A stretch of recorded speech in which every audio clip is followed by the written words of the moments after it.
Build in big stone cook whole chickens up and use it, you know. And Called meeting to order. Going on to the previous notes, are there any additions or deletions for the agenda for today? We've got a pretty light agenda. Update on Lake Windsor and any updates that we have, Rick, on the vegetation growth plan. And then it looks like we had an additional addition to the notes of old business of special event waivers for 2024. So any additions or? I thought it'd be nice if we went over the changes that the board is working on with regards to the boating regulations.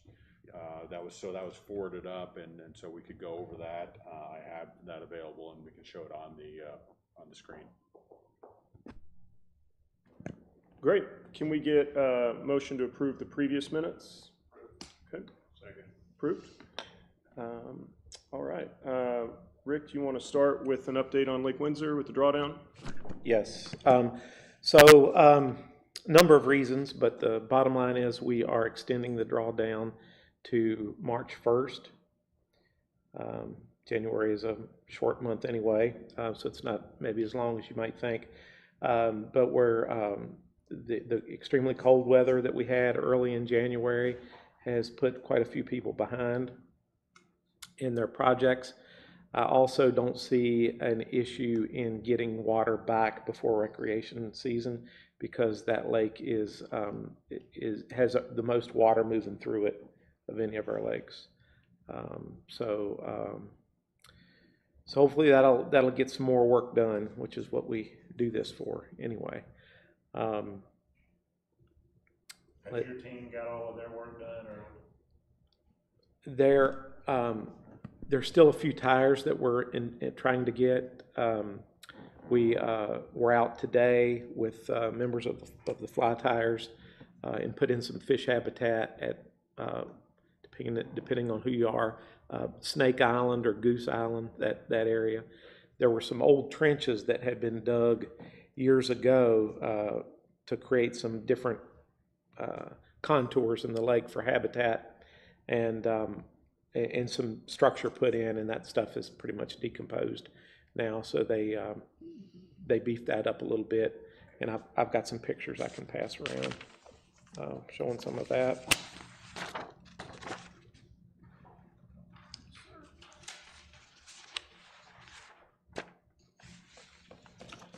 The Christmas trees went in the pontoon park area, and there was another structure, larger structure, put in there earlier this year.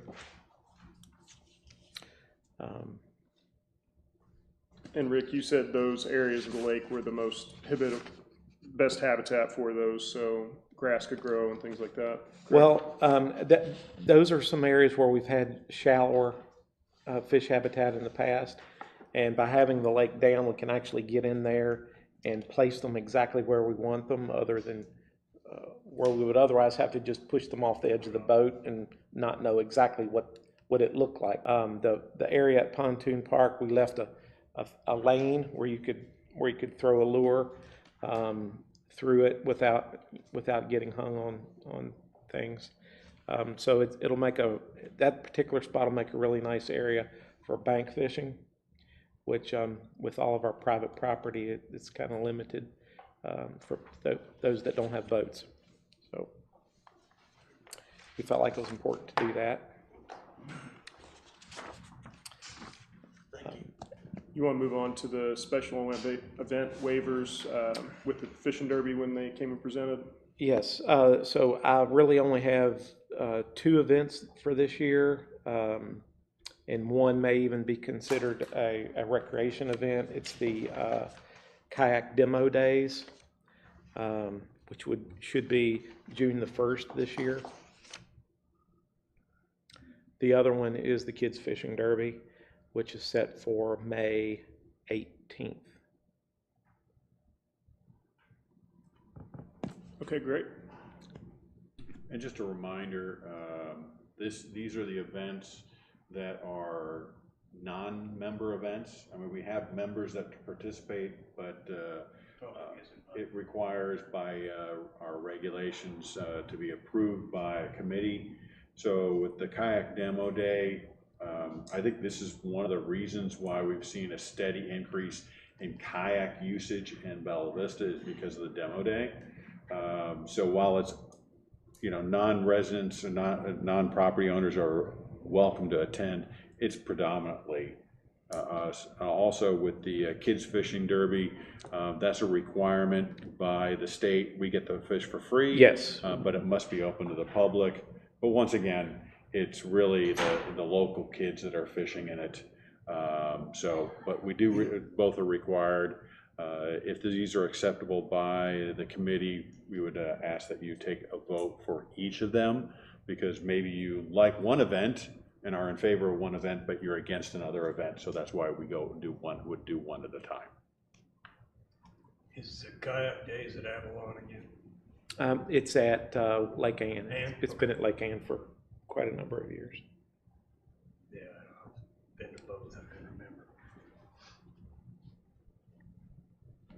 All right, that concludes the staff reports. Tom, do you want to speak to the regulations? Did you want to take a vote on make those, or do we want to come back? I'll make a motion on the Okay, fishing derby days, and then we can do another one on the kayak demo days. That'd be great. okay. Second on that one.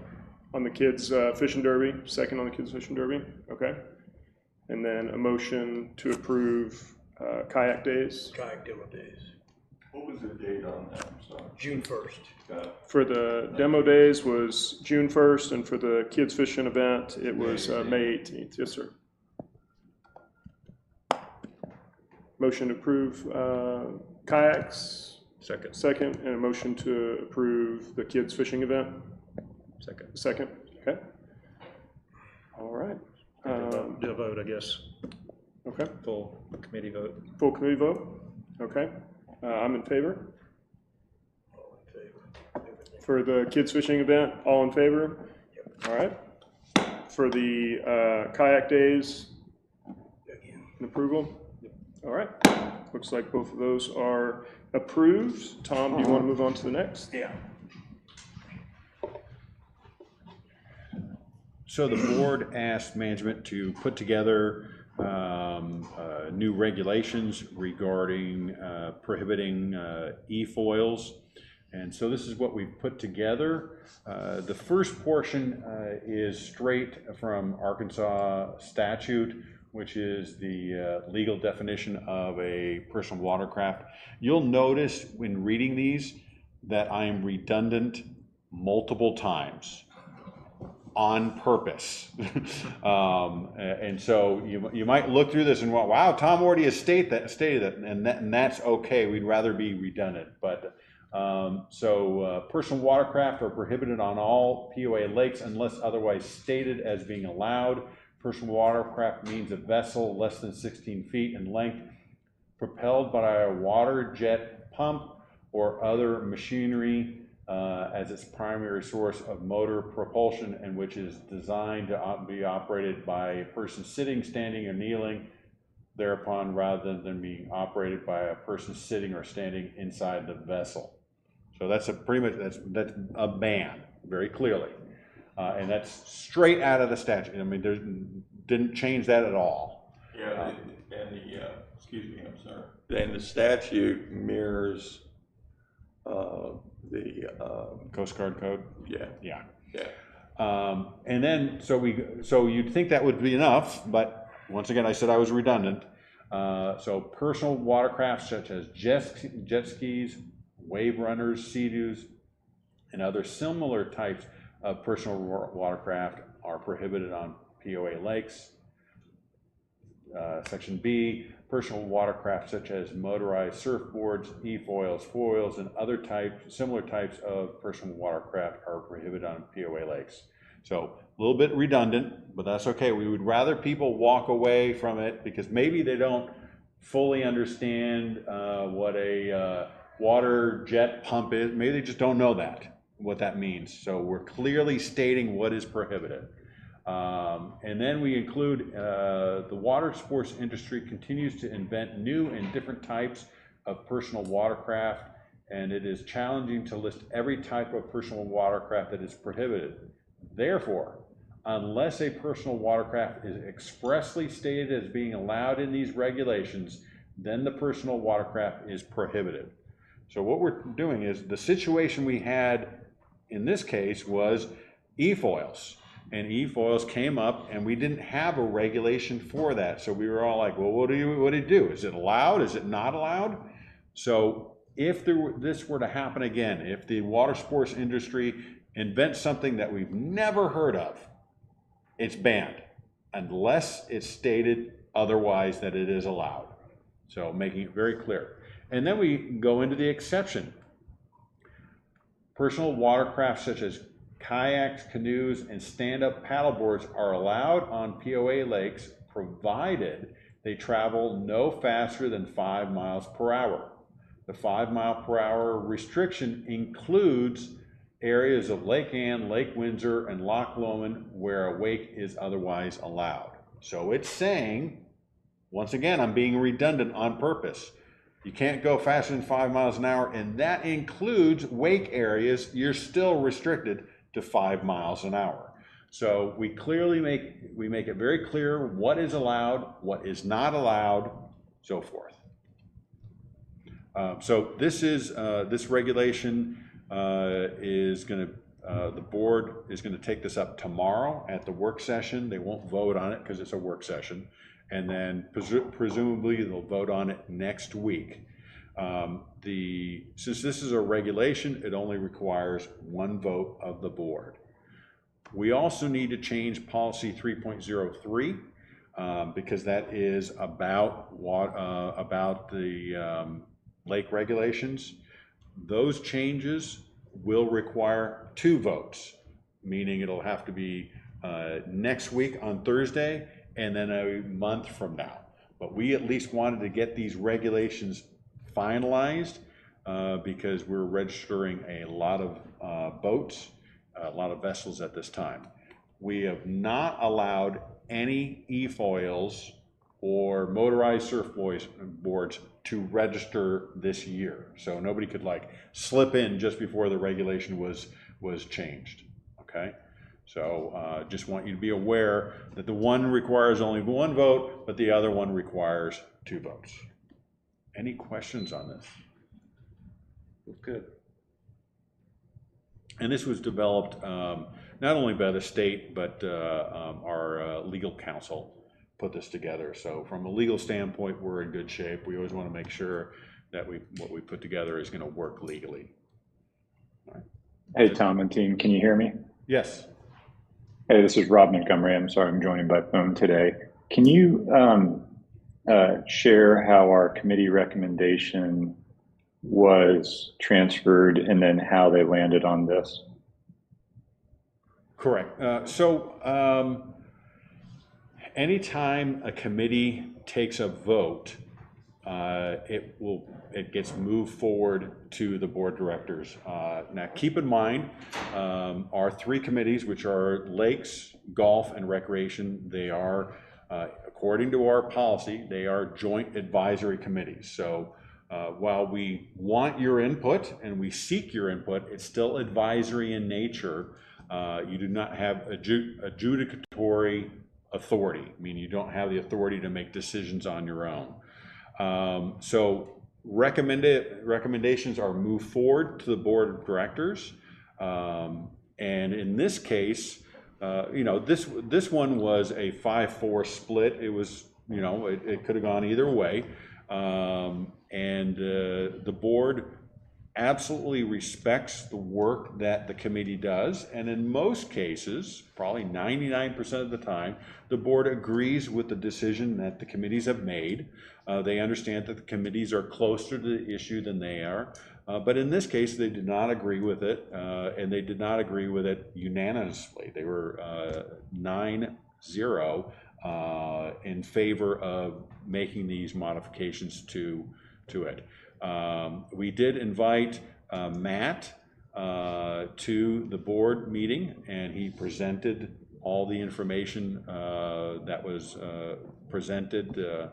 We also had Scott Sporoff join Matt, and they made a really good presentation, presented both sides of the issue, made it clear how the vote came out. And the board was in favor. You'll notice with regards to motorized kayaks, canoes, and stand-up paddleboards, that was a 7-2 vote by the committee in favor, and the board agreed with that 9-0. But on the hydrofoils, that was a 5-4 vote of the committee, and the board did not agree with that. So that was the process. People have asked us about, you know, why did it take so long to go through the entire process? And the key there is we want to make sure that we have good due process. The board wants to make sure that they've heard all of the opinions, that they've allowed it to go through the committee structure, and then to go through their decision-making protocol. Because we don't want to, you know, if you're on the downside of the decision, you at least know that the board took a significant amount of time to make an informed decision. So, Rob, hopefully that answered your question. No, yes, I appreciate the recap. Thank you. You got it. Tom, is Scott Spore up? I'm not sure. Is this working? I've only done Zoom once. Yep, Can you guys hear me? we can hear Scott. Okay. Hey, just a quick question. I understand by default, anything new, any new equipment that comes out is banned, understood. But for someone listening, let's say in a year or two, there's some newfound gadget and they want to try to get that approved. Is that, it's automatically banned unless they seek approval for whatever that is? Or how does that work? Or is it just broad form, everything is banned? Or is there a possibility of going to a board and saying, hey, can you all look at this and see if we're going to allow this, whatever that is? Well, our policies and our regulations need to be living policies and living regulations. What I mean is they have to be open to change over time. So if the industry invents something that is new, that we've never heard of, Solar powered wakeboard or whatever. Sure, okay. What I would envision what would happen is that that person would come to the Lakes Committee and say, hey, I have a solar powered surfboard that goes under 5 miles an hour or something like that, I don't know.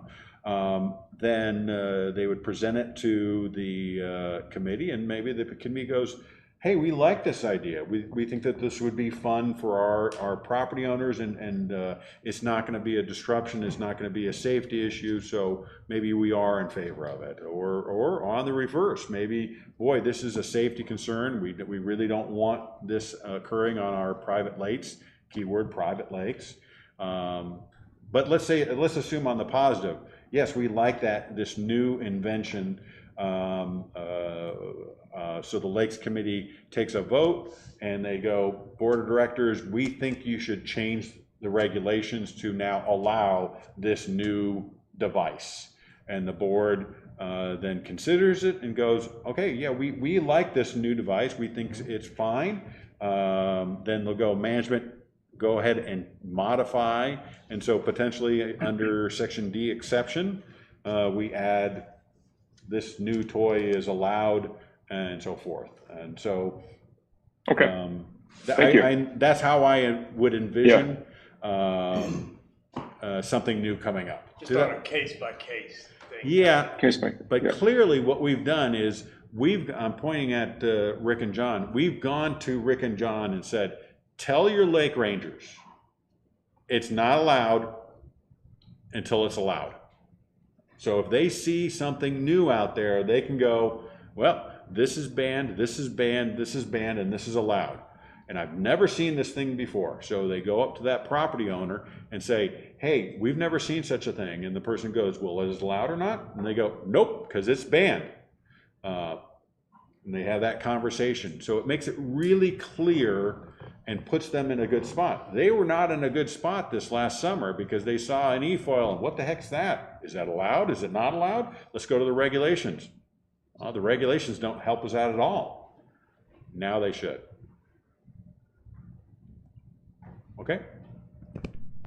Yeah, I think we're gonna revisit this as we move forward in time, because the recreational industry is gonna continue to innovate, particularly as it relates to electrically powered gizmos, for lack of a better term. There's gonna be new products introduced on a continuing basis, and we'll just have to work through it.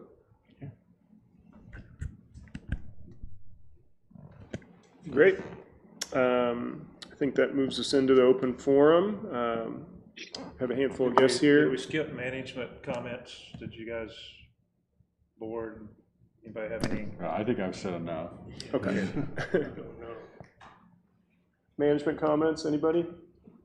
Okay, great. The only other thing I have are our Lake Ranger numbers that so January was, of course, very slow. 674 contacts, 9 non-members removed, 16 contacts by boat, and 8 hours out on the water. That's quite a bit fewer than than December, but about the same as 2023. Okay. Thanks, Rick. Moving ahead to the open forum, we have a handful of guests. Any of you folks have anything that you'd like to say to the board or to the committee? Yes, sir. If you don't mind just stepping up to the microphone, state your name.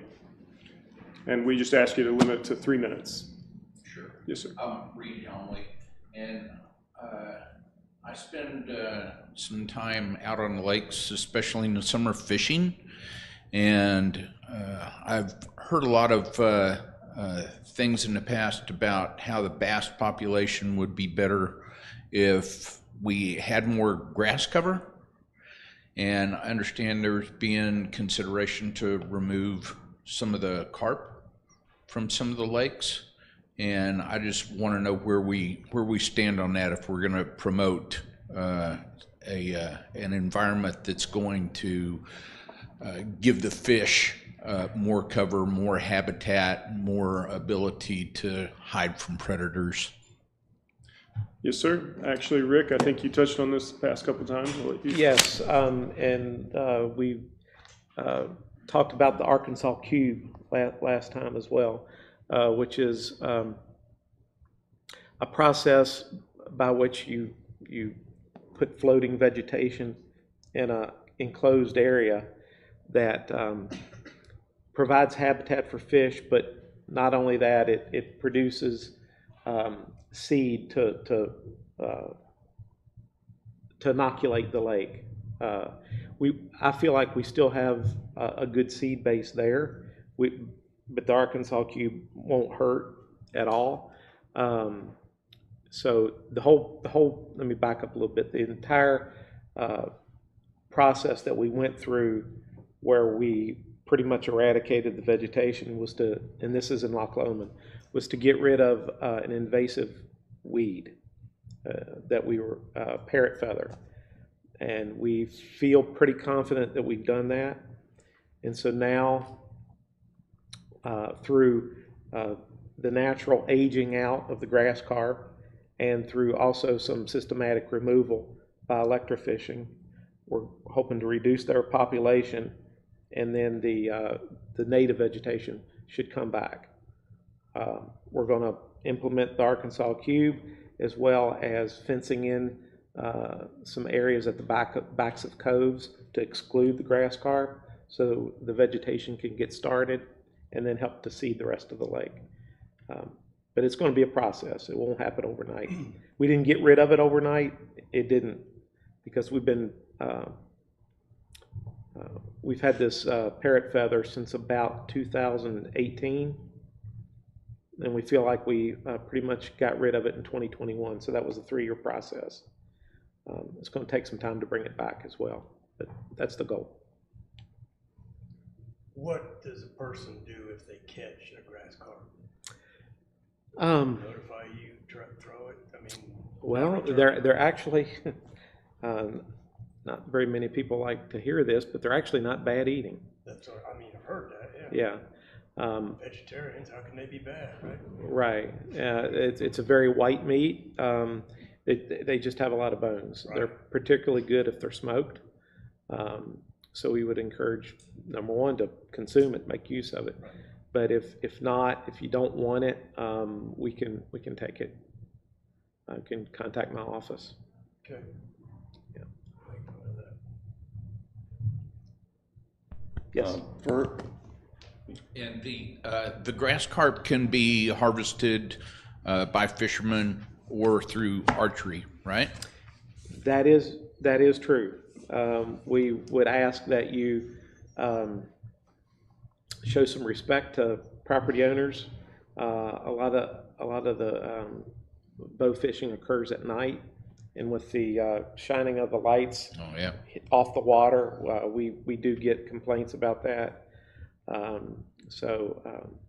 In the spring of the year, when the water begins to warm, you'll sometimes see these fish in the very backs of coves. They orient towards that warmer water, and that would be an opportunity to go after them. Mm-hmm. Okay, thank you. Mm-hmm. Yeah, this Rick, to supplement and add to what you'd shared on the aquatic vegetation growth plan, the gentleman with the Game and Fish Commission, Sean Luck, who you've talked to more than a couple of times, I understand. He's going to be in Bella Vista March 21st, which is a Thursday for a fly tire meeting, and the fly tires would like everybody here to attend once we nail the agenda down and time.